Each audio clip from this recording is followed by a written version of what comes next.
और चलिए एक बड़ी खबर आपको बता दें, सहारनपुर से बड़ी खबर, हाजी इकबाल का बेटा गिरफ्तार कर लिया गया है। खनन कारोबारी हाजी इकबाल का बेटा गिरफ्तार हुआ है। हाजी का बेटा आलिशान गिरफ्तार कर लिया गया है। दरअसल ये दिल्ली में छिपकर बैठा था, जिसे अब गिरफ्तार कर लिया गया है। सहारनपुर पुलिस ने दिल्ली से गिरफ्तारी की है। तो ये बड़ी खबर, बड़ी जानकारी हम आपको बता दें, जहां पर ये गिरफ्तारी की गई है सहारनपुर पुलिस की ओर से। हाजी इकबाल के बेटे को गिरफ्तार कर लिया गया है। दरअसल खनन कारोबारी है हाजी इकबाल, जिसके बेटे की गिरफ्तारी हुई है।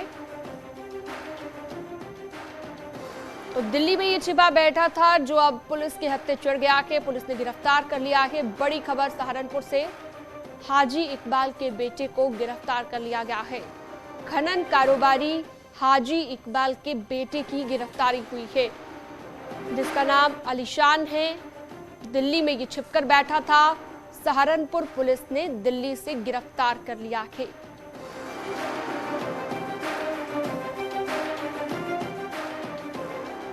तो पिछले कुछ दिनों में हम देख रहे हैं कि लगातार जो है इस तरह के एक्शंस लिए जा रहे हैं। जो अपराधी हैं वो बचने ना पाए, लगातार एक्शन लिए जा रहे हैं। इसी कड़ी में लगातार अलग अलग जगहों पर छापेमारियां भी हो रही हैं। दिनेश त्यागी फोन लाइन पर मौजूद है, माफ कीजिएगा दिवेश जुड़े हैं हमारे साथ फोन लाइन पर।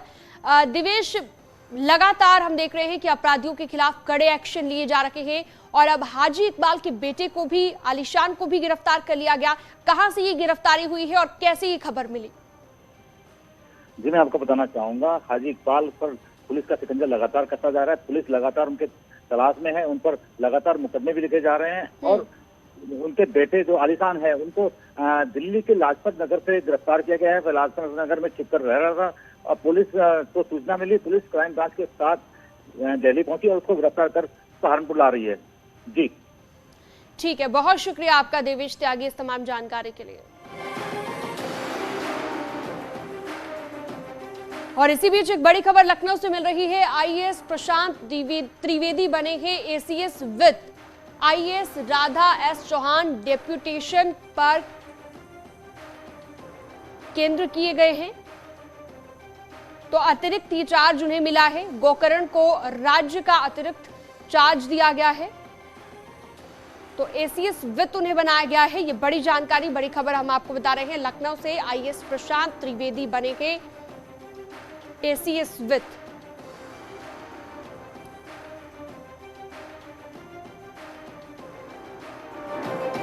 तो गोकर्ण को राज्य कर का अतिरिक्त दर्जा दे दिया गया है।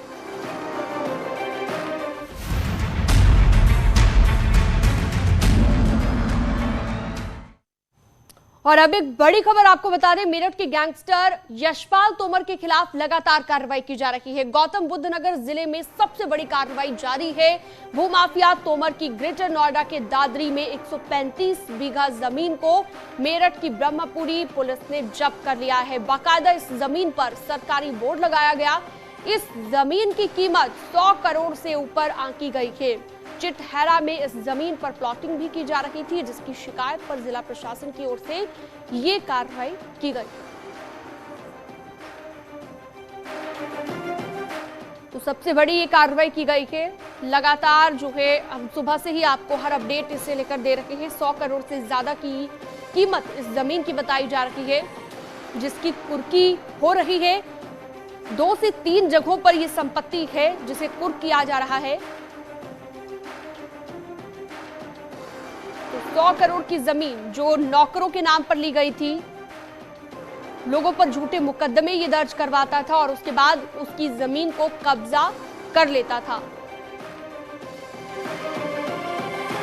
वो उसमें मुख्य गैंग लीडर है।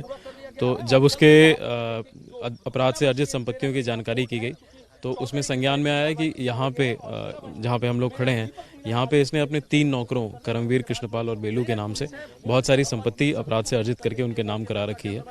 विभिन्न जगहों पे है, चिटहरा गांव के ही कुल मिला के इसका जो टोटल एरिया है वो करीब 135 बीघे के आसपास आपको आएगा।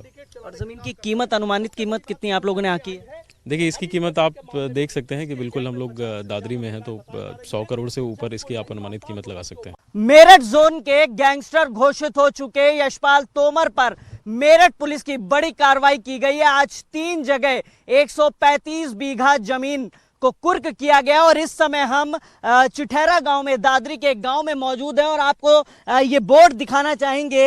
ये बोर्ड लगाया गया है जिला मजिस्ट्रेट मेरठ की तरफ से। यहाँ पर पुलिस के आला अधिकारी मौजूद थे और जो बोर्ड में गौर करने वाली बात है आपको ये पढ़वाना चाहेंगे। देखिए, बागपत के नौकर बेलू, यानी ये बागपत का रहने वाला था और इसके नौकर के नाम ये 19,000 वर्ग मीटर जमीन जो थी वो उसके नाम थी और इसकी कीमत 13 करोड़ रुपए आंकी गई थी।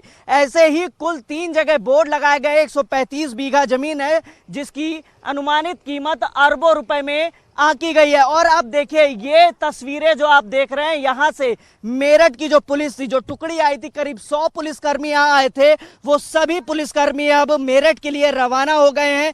और बताया जा रहा है कि अभी जांच इसी तरीके से जारी रहेगी। आने वाले वक्त में मेरठ सहित गाजियाबाद और नोएडा में भी कई जमीनें हैं जो चिन्हित की गई हैं। ये क्विक रिस्पॉन्स टीम है जो मेरठ से आई थी। यहां पर लॉ एंड ऑर्डर की कोई स्थिति ना बिगड़े, इसके पुख्ता इंतजाम किए गए थे। यहां पर गौतम बुद्ध नगर पुलिस कमिश्नरेट की तरफ से भी सहयोग किया गया। यहां के पुलिस अधिकारी मौजूद थे। और आपको बता दें कि ये 3 जगह कार्रवाई की गई है। गैंगस्टर यशपाल तोमर के खिलाफ कार्रवाई करते हुए उसकी कमर तोड़ने के लिए कार्रवाई की है।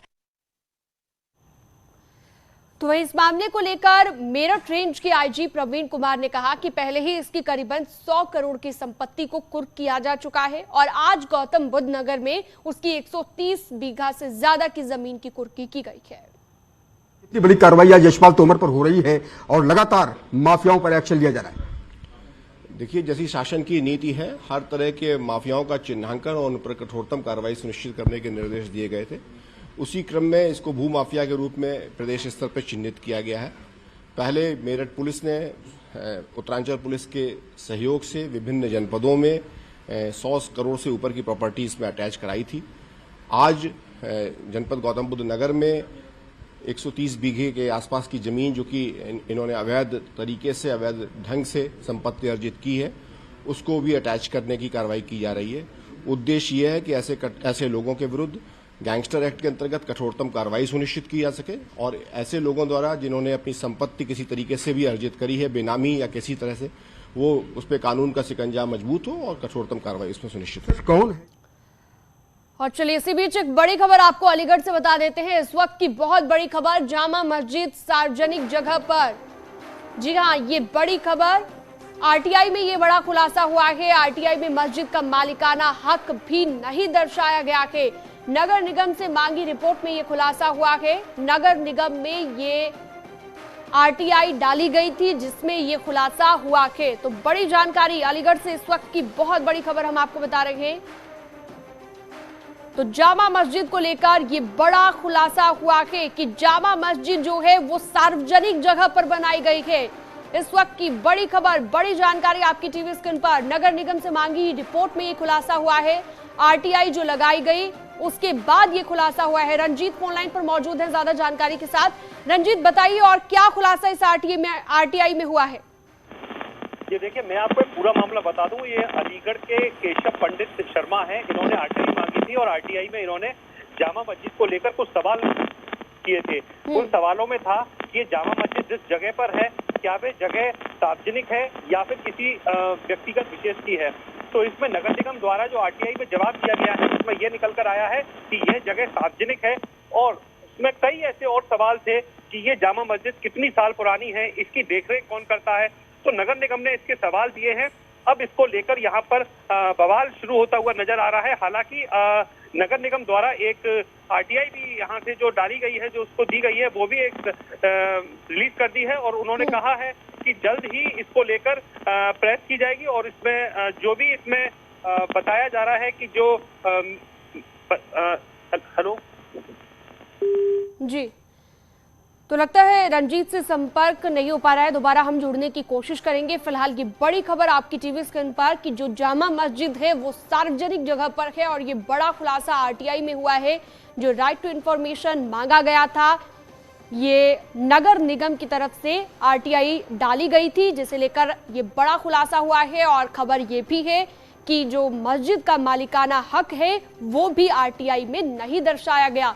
जिससे ये साफ होता है कि ये सार्वजनिक जगह पर बनाई गई है, जिसे लेकर अभी तक ऐसा कोई भी जो कि जानकारी नहीं थी। लेकिन अब ये बड़ी खबर आ रही है और ये आरटीआई में बड़ा खुलासा हुआ है। तो इस वक्त की बड़ी खबर आपको अलीगढ़ से बता रहे हैं जामा मस्जिद को लेकर। और यहां रुकना होगा एक छोटे से ब्रेक के लिए, खबरें लगातार जारी हैं।